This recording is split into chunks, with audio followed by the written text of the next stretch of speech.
araw! Ako po si Dalia, ang friendly virtual assistant. Alamin natin kung ano nga ba ang SENA.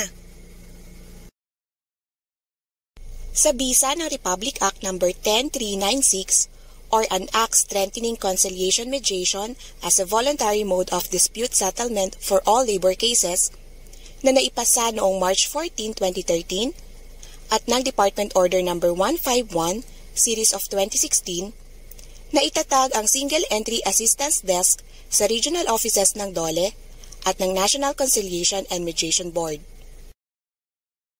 Ang Single Entry Approach or SENA ay administratibong paraan upang magbigay ng mabilis at walang kinikilingang pamamaraan ng pag-aayos ng lahat ng isyu sa paggawa at trabaho sa pamamagitan ng 30-day mandatory conciliation mediation procedure.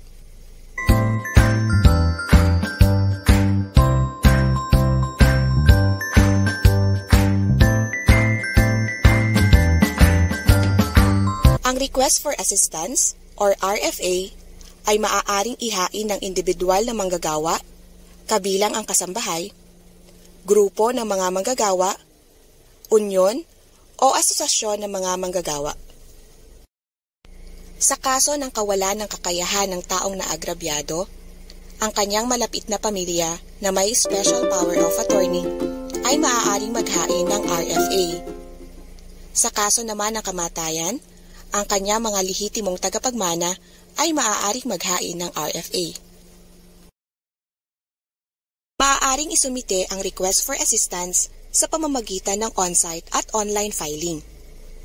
Para sa on-site filing, ang mga humihiling na partido ay maaaring maghain ng kanilang kahilingan sa pinakamalapit na provincial office ng DOLE.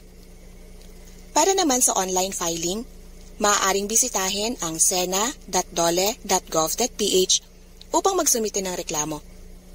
Ang bawat partido ay aabisuhan ng Single Entry Assistance Desk Officer o SHADO mula sa Provincial Office ng DOLE tungkol sa mga hakbang na gagawin upang magkaroon ng settlement ang worker at ang responding party kaugnay ng mga isyong inihain.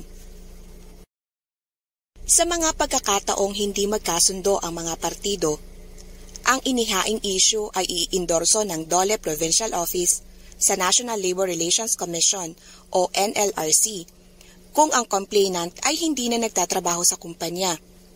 Samantala, kung ang complainant naman ay still employed sa kumpanya, ang hinaing ay magiging subject for complaint inspection na isasagawa ng aming mga labor inspectors.